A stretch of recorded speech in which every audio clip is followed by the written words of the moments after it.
So one of my favorite books on leadership is titled Jesus CEO by a leader herself in business consulting, Lori Beth Jones, one of my fellows in the business consulting world. She's from San Diego, California, and she's written a very good book at the end of the 90s. I picked this up early 2000s on exploring my journey in what is leadership exactly. I'd experienced some different varieties of it and wanted to find my own fit in a way that worked and didn't maybe hurt and destroy people for one thing, but led a vision and a cause in a good way and held people in the way, had them come along, took time for them when needed, and got things going in the right direction if things fell off track or they were misguided. And it's recommended that this be the kind of adage or model for leading in corporations and organizations with executive CEOs and their top manager teams. So I acquire that in my own vestige and take that into account as I talk to you today. I've developed a leadership system that works, and in our company, we are moving forward, and our goal in the modern day of globalization is a new leader look. So you'll find this a new leader in the day of globalization, and how to go forward and do well with things. So that's what we're talking about today. The ABCs, 1, 2, 3s, and we've got that on the board back here, if you can see. Customer space is one thing. We talk about that nowadays in brand, in tech, and in process. And there's a lot of ways to do things, but none of them things in themselves are leadership. It's how you get your team going forward in your vestige, carrying the cause and the mission out to the customer to do things well as you see it, taking care of your customer. Because if your customer don't come back, you got a problem. Now you can apply all those things into your brand and your tech and your process and make it very well for your customer and your profitability for your team and the vestige for your investor shareholders if you have them, if you're a publicly traded company. And I hate to brag about myself, and I say this as often as maybe someone needs to hear it today. I've created double in all my work throughout my career, and you're looking at a 30-plus year vet in the business world, veteran, not a vet medicine, but a vet, a hard-working soldier type general of an army type warrior in the business discipline, right? Okay. So I've created double, and any shareholder would be happy with that, I'm sure. Overwhelmed, quite happy to the point of overwhelmed. Your company, I'm sure, if you are a CEO or own it or whatever, let's say you took a 20% return annually to your company shareholders, you'd be quite happy, and they'd be overwhelmed and not discontent, but happiness as well, I'm sure. There's a lot of stocks that aren't performing that high, and what does a daily savings account at the bank give you nowadays? Like 0.4 of 1%. So a 20% gain is quite high. I've created double in all my work. So I say that again. And I guess if you're not happy with that, maybe you're in some fluffy, unrealistic world that I don't know what you might be leading in, but we're talking about leading in a cause that makes sense. And business is our adage, but you can, our principles work in any organization, because leading even in a humanitarian organization, your profitability is keeping the people on the cause and with you and serving the needs of others. And, and a government organization always wants to balance their budget if they can. They can't ring up deficits, so that should be the goal anywhere, right? So we're going to talk about some of these ABCs, 1, 2, 3s today, and give you some take-home points. But I guess, before I go further into that, a story for you. how do you become a leader? Well, I think I was a born leader. I did take classes and recommend some of those on my resume and whatnot, in my social media profile, LinkedIn. But I was a born leader, and some people have that.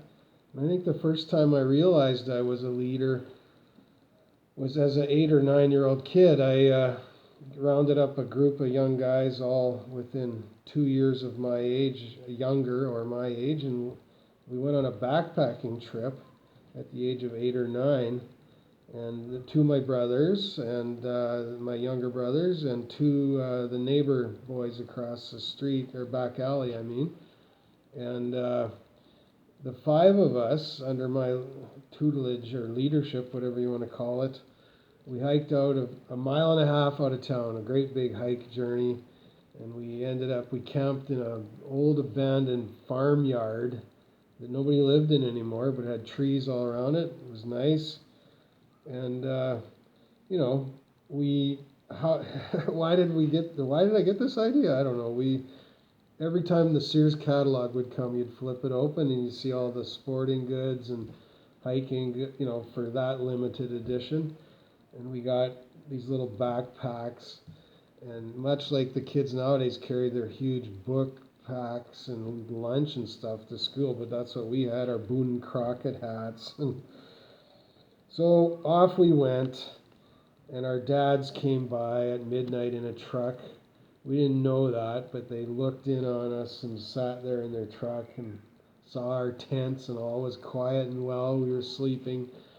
We dug a fire pit in a biffy hole, and we'd put the fire out at midnight or before midnight, and it wasn't burning or anything. So we did well as little kids. And we did that one other time about a year or two later, where we went further out of town, but our dads dropped us off at a starting point. But it was good, a good experience as a leader. We had fun and enjoyed it, and that was my first time leading, and so it inspires you to want to do things later in life and lead, right? And as you do that, I think you can learn how to be a better leader, even if you are a born leader, and that's why I wanted to take courses, fine-tune and polish myself. But I encourage people to do that. But one of the things you should know about leading is your leadership style. And many companies, if they're doing well, have these quadrant exam things where they put you through a profile and test your personality type. And the purpose of that is to not pick on you. It's to help you become a better leader. And, if you like, the one we use at Connections Consulting is the 4 quadrants are driver, enabler, analyzer, and accommodator. And if you know your predominant style, you can play to your weaknesses. I don't want to call them that, but essentially that's kind of what they can be, because you're not utilizing those aspects of your personality. We tend to usually have a little bit of all of them maybe, but we have one of them. Sometimes we don't have any of a certain kind. I'm a driver, so I want to, like a hockey player, push to the net, score the goal. And every one of the 4 types, there's qualities about the strength of it that does well, but the weakness side, if you don't watch it and draw on one of those other types, can sort of destroy or undermine your leadership at times. One of the qualities of a driver that can work against you is you lose people sometimes if you push too hard. So you got to pull into your enabler. An enabler sees the good in everyone, but an enabler can also do nothing with it as well, because they're just busy seeing the good in everyone, and they don't get to the point of getting the job done and getting the plan happening. An analyzer, they assess the situation, but the problem with analyzers sometimes is they can put you into paralysis with all their analysis, right? So you want to go ahead and go to the net and get the puck in the net, right? Accommodators, and it can't be all warm fluff, but if they might lose focus on the goal because they accommodate people, and it's good to see the needs in people. You got to see the needs in people, but the needs can't overtake you to the point that you're overwhelmed, you don't have enough resource to accommodate them all, or you get diverted off track and you're trying to solve needs for people of things that you don't have a vestige for in your company. And you got to stay focused on what you do and do well in your plan. And we've done that at CCI. We've created a great organization here that we recently launched this past year, and we're pushing out hard right now in a phase of growth. And part of the reason that we have done well in creating our structure and our dynamic, our flow, is that we know what our strengths are, and we've listed them. We are in leadership and management of staff training, what we're talking about today, sales management training, and customer service training. Those are our 3 business training elements. And then on the project side, we do market growth projects. We have number 1, we have business process improvement, where we take a dynamic flow company that has gaps in it and we help them pick it apart and restructure themselves better so they don't lose customers, and system creates problems and flow happenings where people want to leave the organization, nobody's listening anymore, blah, blah, blah. So that's our first project, business process improvement. Second is sales growth, market ability, grow in the market, to grow your market, that establishment. That's mainly what I've done a lot of since I registered my company in 2006. I've done market growth projects for 8 different companies, besides the 4 that I worked for. So these leadership styles help, and don't talk about them, just walk it out. I mean, I find people sometimes get distracted and they're talking about their style all the time, and it's like, you know what? If you really know your style, people will just recognize it in you and see that you're doing well. You don't have to be talking about it, and it can be a diversion, and everybody's talking about their own personality and who they are and how they're made up. And leadership's not about you. It's about you, but it's about others. And if you can have a company that makes something happen for both you and helping other people, you'll know you do well. So pick your teammates wisely as you can. And I guess this is something I don't talk a lot about, but from my kind of flavor on my social media, I've mentioned a few places I'm a Christian. And you got to know at times that sometimes things are impossible. It's like you cannot certainly get all your ducks in a row without the help of some higher power, our Lord, and set them forth into action. There's just a lot sometimes to do everything you got to do to help people and get it done. And as you push on the cause, sometimes people leave you. They take off. A wife, a husband, whoever, teammates on the team at work. Your own kids get mad at you sometimes, or like I've seen that happen in life. I've experienced some areas where it's too bad. It would be nice if it was another way, but you stay.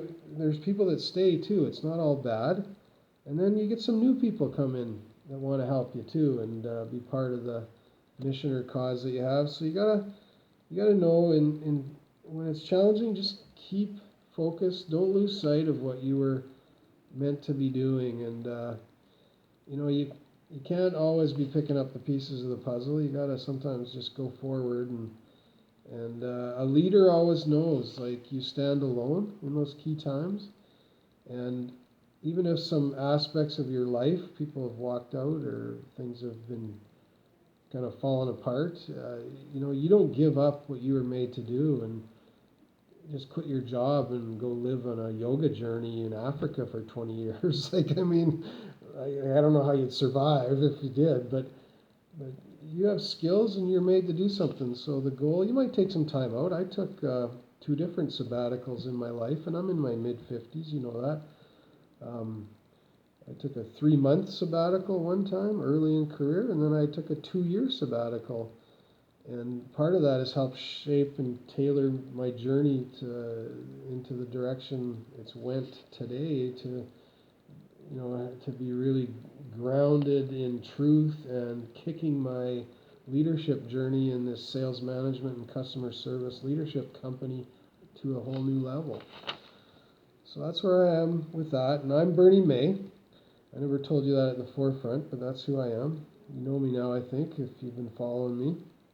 And we're about to do some customer business soon. We've had a number, 330 customers on the books who have registered with us in interest and wanting to know more about us and various stages of the awareness, interest, commitment level of the gauge. And the commitment comes when the cash gets laid down, and we're very close in that scenario with about a half a dozen different companies and people. And and so that's good.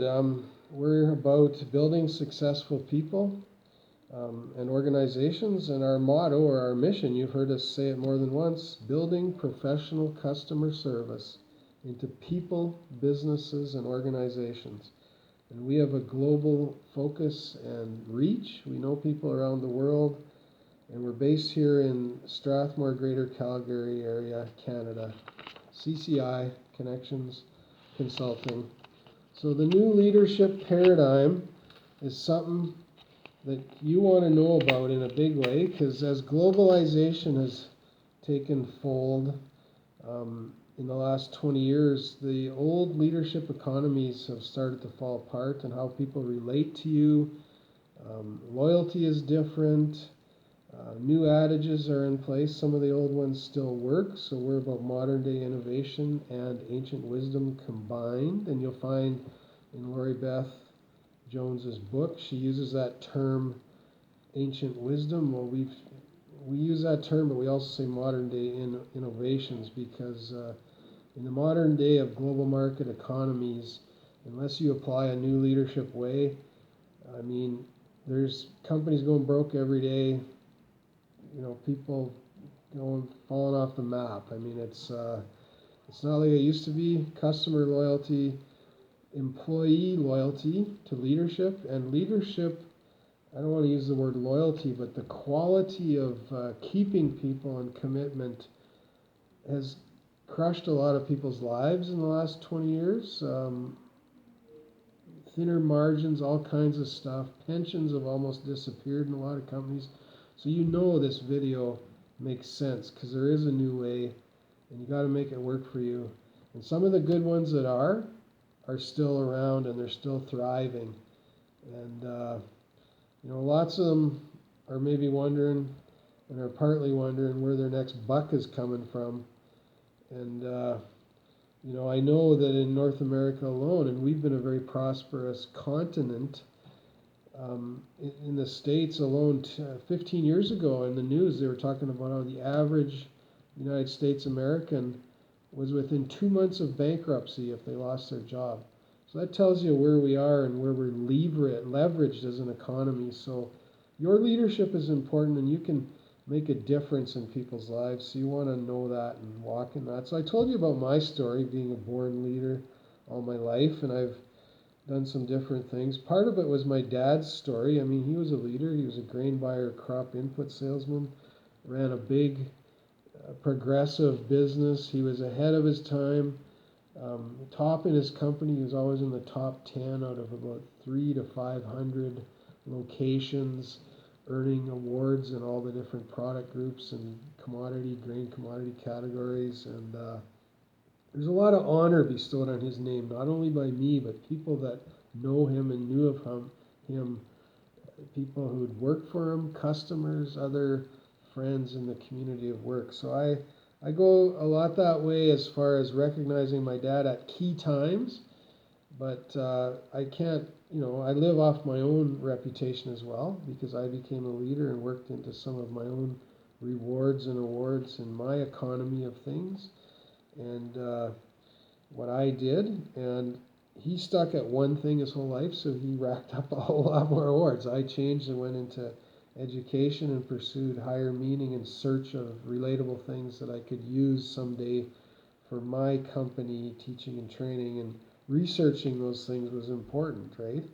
And you eventually arrive at the point you want to be through a lot of your life and walk as you followed that roadmap. So, in my life, I changed companies a few times because I wanted to learn from some great leaders that were doing other innovative things in some branches of agriculture.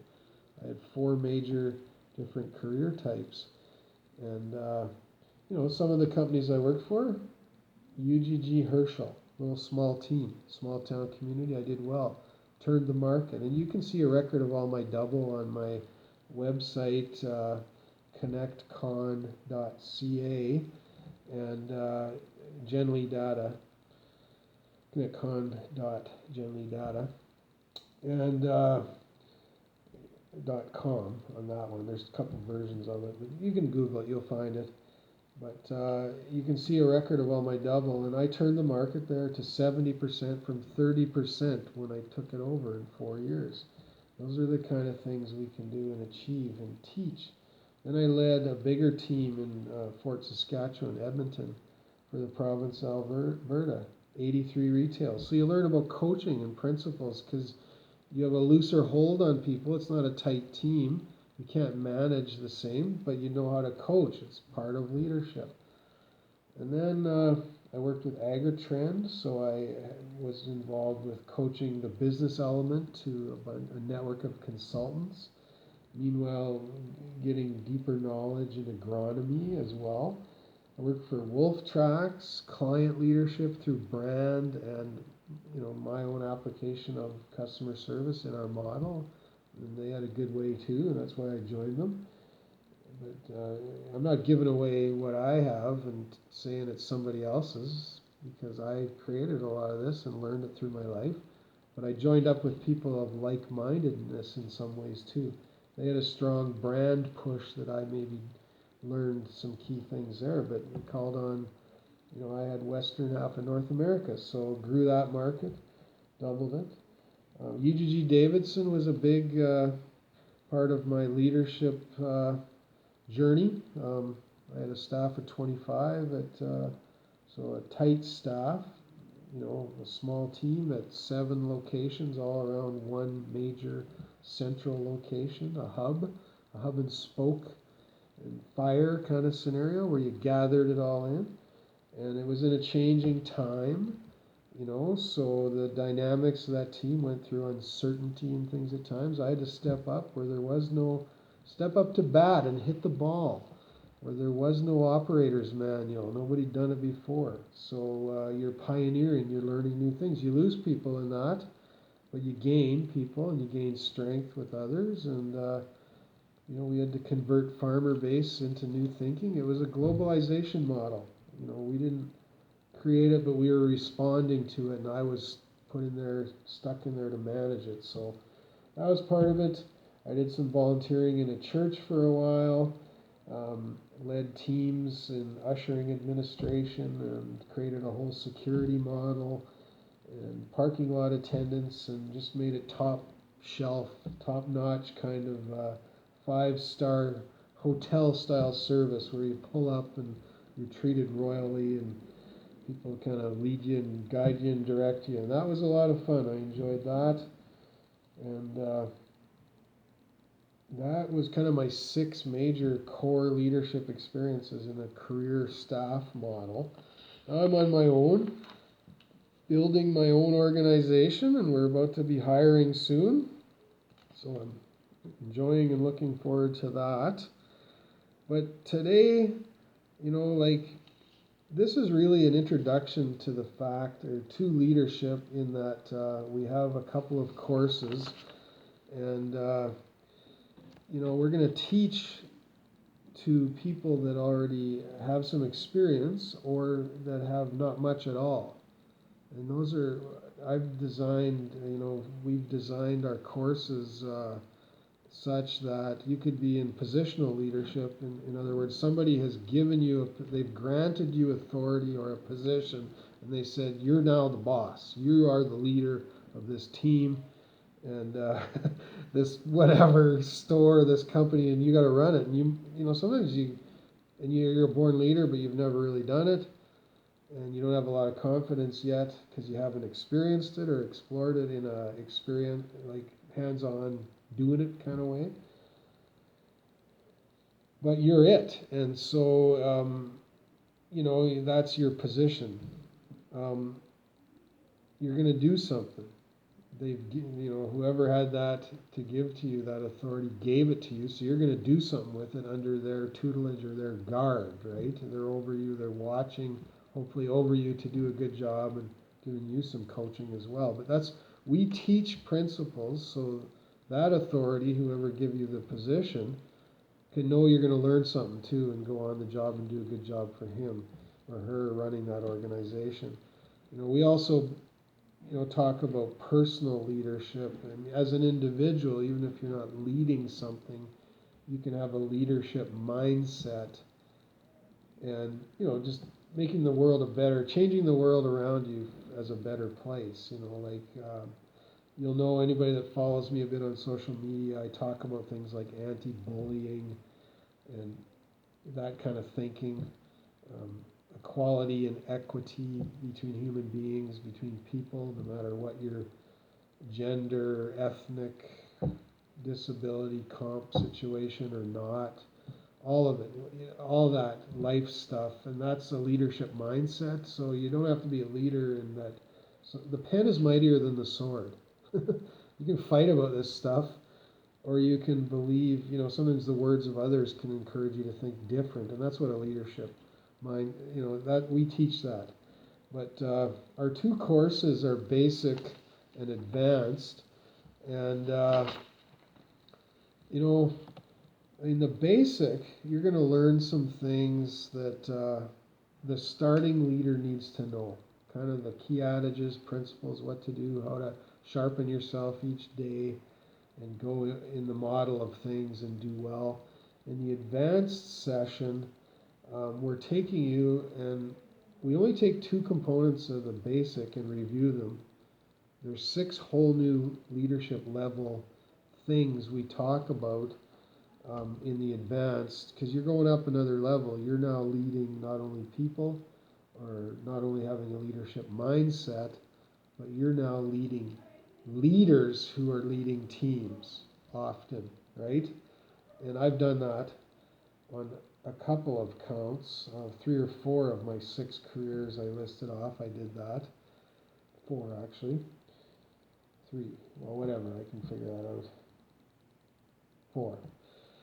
So you're in a new place, and so we have, both of them are one-day courses. They're 8 hours, 8 one-hour modules. The advanced one, the difference is you come in the night before for an evening and you leave at noon the day after the one day. So we have you for 2 additional half-day parts. And the purpose of that, and you're going to like this if you're an advanced leader, it may feel a bit weird to you at first when you get there, but the goal is to take you, find out how you're doing in actuality at your work, and then kind of find out where you're strong and where you might be struggling through our personality style test, so that when you go through the course the next day, and then you leave the day after, and we do that half-day debrief, essentially what has happened is you're putting your weak thing on the table that you want to go back to work and become better at it, because you know what? Sometimes it's your job. If you don't get it in order, and there's things falling down in your department, it costs you, right? Costs you money, time. Sometimes flavor of people will just walk away. Some people are quicker to judge, and other people's follow more leisurely, or I don't want to say blindly, but they'll be with you even no matter how bad you are, how bad you get at your leadership. But that's just real life. But so our goal, is half day get to know you, and then half day debrief before the actual course, is so that you can go home, hone your strengths, for stronger, but any areas where you're struggling, we're going to get you better and focused so that you can go home and know well being in yourself and leadership and know we have a better peace of mind and that you've got the food in you again to feed the people kind of thing. So don't worry too much about education. Get what you need. If you're partway through life and you don't have that degree right out of high school, figure out what you need where you are. And some guys go back to school. I did for a bit in a different flavor of things, theology and all that, but human resource degree. But sometimes just short courses, these MBA style ones, and your company will pay for them sometimes. That's why I want to invite you to mine. Get your company to pay, come to my courses, get your certification. Then it makes you better, right? So it's a lot about what you do and how you do it. So training helps you just become better at it. And even a hockey coach, you're coaching young kids, but you're still a leader. And you might have a winning attitude or a winning philosophy or system. But if the kids are grumbling on the bench and they don't even, I hear young kids talk sometimes, a certain school teacher or certain coach, and it happens once in a while. They get too intent on the game. They don't flow with things and change and sift a bit and see what they got to shake out. Maybe what the old thing that worked last year doesn't always work this year. There's a new adage in the hockey rinks around Calgary. They got these parent monitors now. They didn't have that when I was a kid. Once in a while the ref would shut a fan up, quiet a fan up, but now they got parent monitors that go around and monitor how the parents are doing into their cheering. So things have changed. So the coach has to be on board with that, right? And know how to win in a changing environment. So right or wrong, it's the way it is. And so all I'm saying is our coaching kind of training leadership can help coaches in sports too. And it can be painstaking, but you got to do it, right? You got to keep learning, no matter who you are and how old you get. Because if you take one thing out of somebody's talk, a leadership talk, on a video like this, or you go to church on Sunday and hear a sermon, and one thing the preacher says, or you go to a workshop or something, and always have the goal to take one thing home minimum. It's like I want to learn one new thing, or I want to have something refreshed in me that I forgot about. Because when you get to a certain age, there's not a lot of new stuff anymore. Even in a modern world, you've seen a lot, hey? But you got to always refresh. So this is the purpose of leadership coaching and training and all this. And